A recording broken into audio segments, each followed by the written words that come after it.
ఇలా మెత్తగా పౌడర్ చేసుకోవాలి. ఇప్పుడు ఈ టమాటో గుజ్జు చల్లగా అయింది.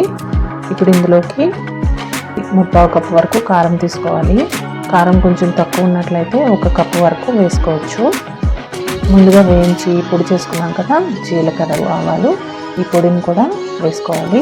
ఇప్పుడు 1/2 కప్పు వరకు వెల్లుల్లి రెబ్బలు వేసుకోవాలి. పొట్టు తీసి ఇలా వెల్లుల్లి రెబ్బలు 1/2 కప్పు వరకు వేసుకోండి. తర్వాత మొత్తం ఒకసారి బాగా కలుపుకున్న తర్వాత కొద్దిగా మిక్సీ జార్లో వేసి గ్రైండ్ చేసుకోవాలి. మెత్తగా పేస్ట్గా కాకుండా కొంచెం బరకగా గ్రైండ్ చేసుకోండి. మిక్సీ జార్కి నింపుగా వేసుకోకుండా సగానికి ఇలా వేసుకొని బరకగా గ్రైండ్ చేసుకోండి. చూడండి మొత్తం ఇలా